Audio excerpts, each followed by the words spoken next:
अस्सलामु अलैकुम रहमतुल्लाहि व बरकातुहू। फर्स्ट ईयर क्लास, आज हमारे पास चैप्टर नंबर जो 7 है उसको हम स्टार्ट कर रहे हैं।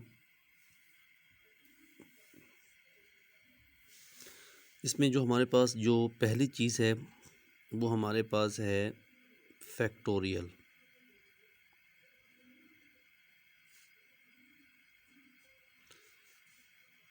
फैक्टोरियल को जो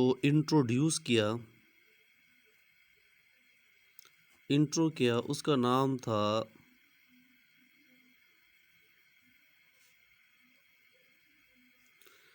क्रिस्टेनियन क्रैम्प,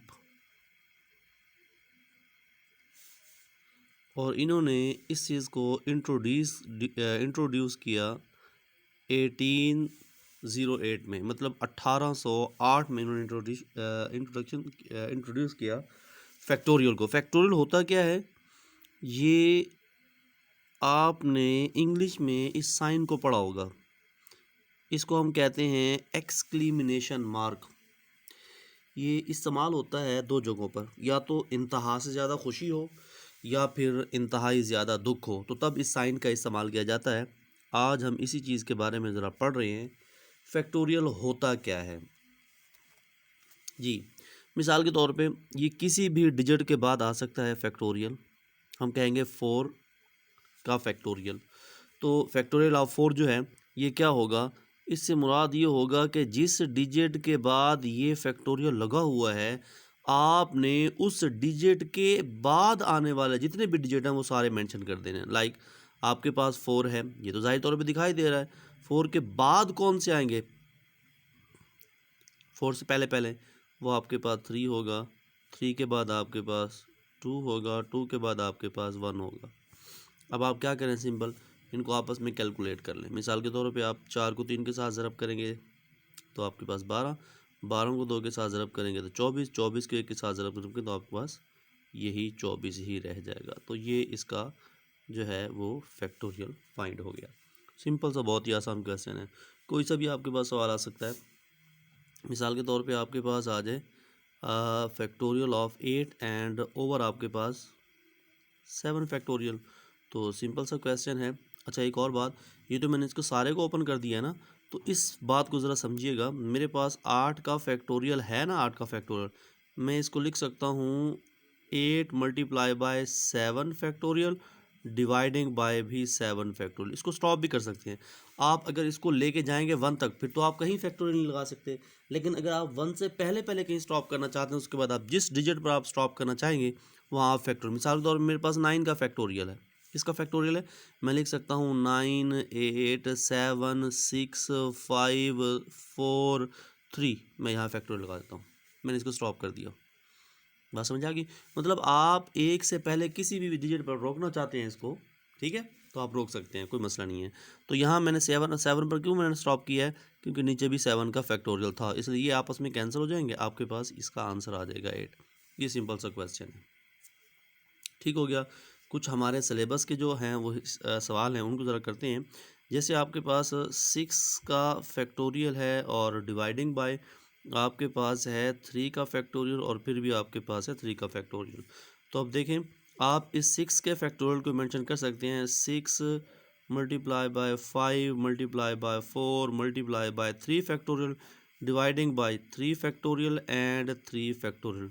अब 1 3 फैक्टोरियल से 1 3 फैक्टोरियल कैंसिल, आपके पास क्या आ जाएगा, ऊपर आ जाएगा 6 5 4 डिवाइडिंग बाई, इसका आप फैक्टोरियल ओपन कर दें, आपके पास 3 2 एंड 1 आ जाएगा। सो आपके पास 3 2 को मल्टीप्लाई करेंगे 6 हो जाएगा, 6 से 6 कैंसिल हो जाएगा, आपके पास ये हो जाएगा। 5 को 4 के साथ मल्टीप्लाई करेंगे तो आपके पास 24 हो जाएगा। तो ये सिंपल सा क्वेश्चन है। एक और पार्ट है इसके जैसा, उसको भी देख लें आप लोग। पार्ट नंबर आपके पास है 9 है, उसको देखें ज़रा। आपके पास है 9 factorial dividing by factorial of 2 and 9 minus 2 का फैक्टोरियल। तो बिल्कुल सिंपल सा क्वेश्चन है, आप लिखेंगे 9 फैक्टोरियल, और आप लिख सकते हैं, सॉरी ये माइनस सब्ट्रैक्शन का साइन है, 2 माइनस 9 माइनस 2 है। डिवाइडिंग बाई आपके पास क्या आ जाएगा, फैक्टोरियल ऑफ 2 इंटू 7 फैक्टोरियल। तो मज़ीद आप इसको कैलकुलेट कर सकते हैं। 9 का फैक्टोरियल बटे में आपके पास 2 का फैक्टोरियल और आपके पास है 7 का फैक्टोरियल। तो आप इसको आगे लेके जा सकते हैं, मतलब यहाँ आपके पास 8 आ जाएगा, 8 के बाद आपके पास आ जाएगा 7, 7 का फैक्टोरियल, 7 के फैक्टोरियल 7 का फैक्टोरियल कैंसिल, आपके पास ऊपर आ जाएगा 9 ज़रब 8 बटे में आप 2 का फैक्टोरियल ओपन करेंगे तो 2 ज़रब 1 हो जाएगा। तो ये हो जाएगा 2 एकम 2, 2 के साथ कट करेंगे तो आपके पास ऊपर रह जाएगा ये, तो आपके पास इसका आंसर आ जाएगा ये। बात समझ आई? हाँ जी, तो नेक्स्ट आपके पास क्वेश्चन नंबर 2 है। तो यहाँ पे उसने कह रखा है कि ना आपने इनको, मतलब ये फैक्टोरियल फॉर्म में नहीं है, आपने इनको फैक्टोरियल फॉर्म में लाना है, फैक्टोरियल फॉर्म में लाना है। तो देखें आपके पास एक पहला क्वेश्चन है, वो आपके पास है 6 मल्टीप्लाई बाय 5 मल्टीप्लाई बाय 4, ये है जी आपके पास क्वेश्चन। और कहता है यहाँ पे फैक्टोरियल कहीं दिखाई नहीं दे रहा, तो आपको कहता है इसको आप फैक्टोरियल फॉर्म में लाएं। तो हम इसको फैक्टोरियल फॉर्म में लाते हैं, कैसे लाते हैं देखें ज़रा इसको, आप नोट करें। मेरे पास है 6 मल्टीप्लाई बाय 5 मल्टीप्लाई बाय 4, यहाँ तक तो मेरे पास था, लेकिन आगे मेरे पास क्या नहीं है, ना 3 है, ना 2 है, ना 1 है।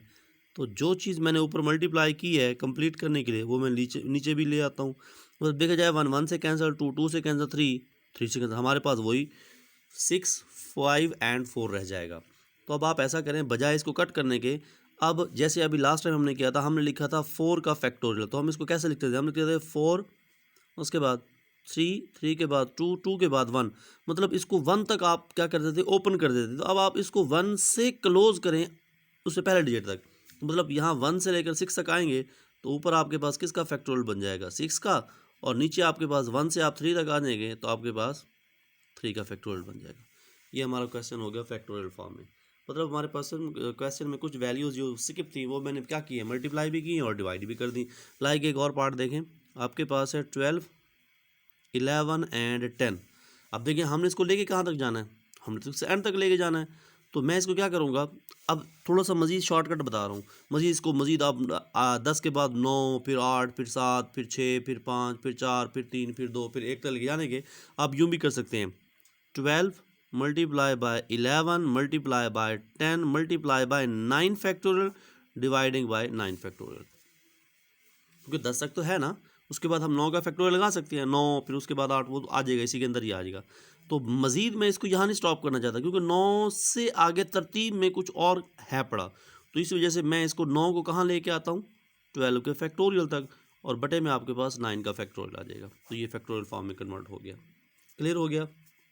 अच्छा, एक और बात समझते हैं ज़रा, वो समझने वाली है, मेन बात है। देखिए आपके पास अगर कहीं पर ऐसे n का फैक्टोरियल आ जाए तो इसका फार्मूला होता है, फार्मूला ये होता है, अभी वो सेम क्वेश्चन के जैसा ही हो गया, मतलब यही टर्म आएगी, यही टर्म आएगी ना। अब उसके बाद फिर मल्टीप्लाई लिखेंगे और फिर क्या लिखेंगे, फिर हम लिखेंगे इसी टर्म में से एक को माइनस करेंगे, एक को माइनस किया, ठीक हो गया, फिर मल्टीप्लाई, फिर इसी टर्म में से 2 को माइनस करेंगे, फिर इसी टर्म में से एक को माइनस करेंगे, तो हमारे पास कितना आ जाएगा, 3। मतलब ऐसे अप टू कंटिन्यू होते होते होते होते होते एंड में जाके एंड होगा 3 2 एंड 1, कहीं जाके एंड होगा ना 1 तक। मतलब हम इसमें से एक लेस करते आए, ये तो n था, n में से एक लेस किया, फिर माइनस करते करते n माइनस n हो जाएगा, फिर वही कंटिन्यू कहीं यहाँ तक ही हो जाएगा। ये मेन फार्मूला भी है, अगर आप इसको 230 पे देखना चाहें तो वो आपको मिल भी जाएगा। अब मैं आपको इस एग्जांपल के थ्रू समझाता हूँ।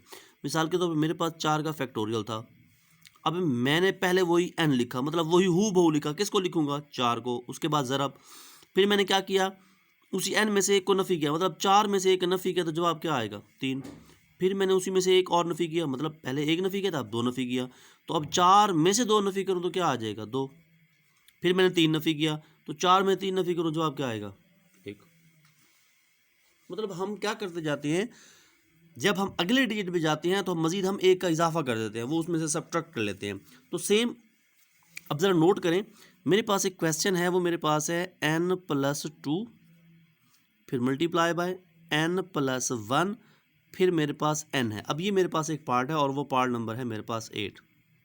अब नोट करें इस बात को ज़रा, देखो मैंने ये जो फार्मूला बताया ना, मैंने बताया n, मतलब अगर n को आपने इस फॉर्म में लाना है, इस फॉर्म में लाना है तो इस n के बाद ये सारी टर्में होनी चाहिए, जबकि इस n के बाद मेरे पास कोई टर्म भी नहीं है। देख लें, मेरे पास n के बाद ये सारी टर्में होनी चाहिए, बट मेरे पास नहीं है। तो मैं क्या करता हूँ, देख जरा, मेरे पास n+2 है, n+1 है, फिर मेरे पास n है। अब मैं क्या करता हूँ, मैं इसके साथ मल्टीप्लाई कर देता हूँ, n-1 भी मल्टीप्लाई कर देता हूँ, n-2 भी मल्टीप्लाई कर देता हूँ, n-3 भी, और अप टू कंटिन्यू होते होते 2 1 तक चला जाता हूँ। अब मतलब मैंने किसको ज़रब किया, कौन सी चीज़ लाया मैं एक्स्ट्रा, मैं n-1 भी लाया, n-2 भी लाया, n-3 और अप टू कंटिन्यू 3 2 1 तक ले गया। n-1 से n-1 हमें मेरे सवाल कोई फ़र्क नहीं पड़ेगा। ठीक हो गया। तो अब आगे चलते हैं मज़ीद। देखो अब ये यहाँ से लेकर यहाँ तक होते होते n तक पहुँचूँ तो मेरे पास n का फैक्टोरियल बनेगा। लेकिन अब यहाँ एक बात नोट कीजिएगा, मतलब यहाँ n था तो n में से एक माइनस किया, अगर n से पहले होगा तो उसमें एक जमा हो रहा होगा ना, फिर उसमें मज़ीद एक जमा हो रहा होगा। मतलब अगर आपके पास यहाँ पे n का फैक्टोरियल है, अगर इससे पहले की बात करूँ, इसके बाद की बात करूँ तो n-1 आएगा, लेकिन अगर इससे पहले बात करूँ तो n+1 आएगा। मतलब इस n के बाद एक और डिजिट की बात करूँ तो वो आएगा n-2। अगर इस n से पहले एक 2 डिजिट की बात करूँ वो आएगा n+2। मतलब अगर यूँ जाएंगे तो एक एक सब्ट्रैक्ट, अगर यूँ जाएंगे उसकी लेफ्ट साइड पे तो फिर क्या हो जाएगा, एक एक का इजाफा होता जाएगा। तो सेम यहाँ पर n है, n में एक जमा करूँ तो n+1, n में से एक नफी करूँ तो n-n। अब n में 2 जमा करूँ तो ये n, और 2 में नफी करूँ तो ये आता है। तो मतलब बजाय मैं इसको यहाँ से लेकर यहाँ बंद करने के, मैं इसको यहाँ ले जाता हूँ। मतलब तरतीब तो है पड़ी। तो मेरे पास n+2 का क्या हो जाएगा, फैक्टोरियल, और बटे में मेरे पास क्या आ जाएगा, ये कहाँ से कहाँ एंड हो रहा है, n-1 का फैक्टोरियल। ठीक हो गया बच्चों, ये हमारा थोड़ा सा फैक्टोरियल के लिहाज से कॉन्सेप्ट था। तो इसको आप करेंगे इंशाल्लाह, बहुत ही आसान है। तो 7.1 एक्सरसाइज के जितने भी सिलेबस के मुताबिक क्वेश्चंस हैं वो सारे के सारे आप लोगों ने करने हैं। कल इंशाल्लाह हम एक नया टॉपिक पढ़ेंगे परमुटेशन के हवाले से, उसके बारे में ज़रा बात करेंगे। तो फिलहाल आज के इतना, नेक्स्ट इंशाल्लाह अगले लेक्चर में मिलेंगे। अल्लाह हाफिज़।